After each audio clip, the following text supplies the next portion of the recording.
नमस्कार, स्वागत है आपका यू न्यूज उत्तराखंड में। आज की खास खबर हमारे संवाददाता मोहम्मद आलम की रुड़की से।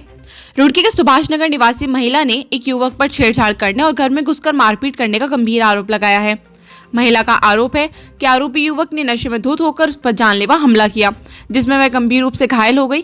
इसी दौरान चीख पुकार की आवाज सुनकर लोगों की भारी भीड़ जमा हो गई, जिसे देखकर आरोपी युवक और उसकी मां मौके से फरार हो गए। दरअसल रुड़की के सुभाष नगर निवासी एक ऋतु नाम की महिला ने बीती 28 जनवरी को पुलिस को तहरीर में आरोप लगाया कि उसके पड़ोस में रहने वाली मनप्रीत नाम की महिला 28 जनवरी को उससे फोन मांगने के लिए आई थी, जिसे उसने फोन देने से मना कर दिया था। इस पर उसकी पड़ोसन भड़क गई।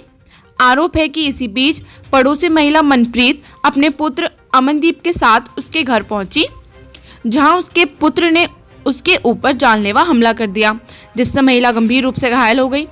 पुलिस को दी गई तहरीर में ऋतु ने आरोप लगाया है कि महिला का पुत्र अमनदीप अक्सर नशे में धुत रहता है और आए दिनों लोगों से मारपीट भी करता है।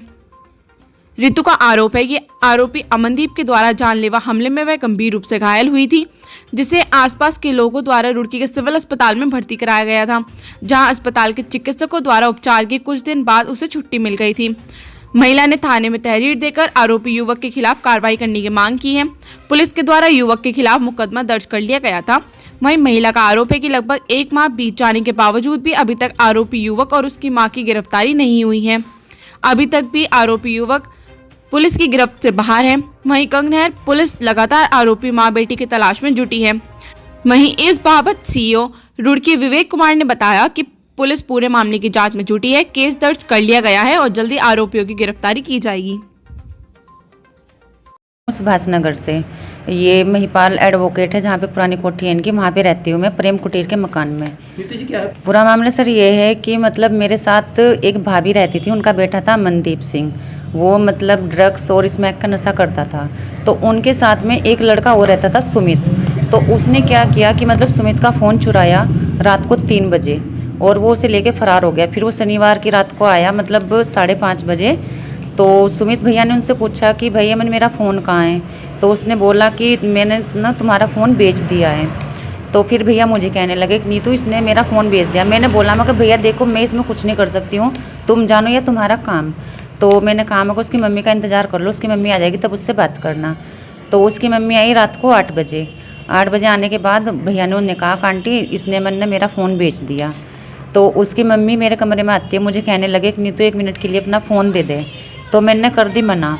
मैं कि मैं अभी ना भाई अपना फ़ोन नहीं देती हूँ। मैं कि तुम्हारा बेटा जो है ना, मैं कि वो क्या करता है कि मतलब वो फ़ोन करेगा तो फिर किसी किसी के फ़ोन मेरे पास आएंगे।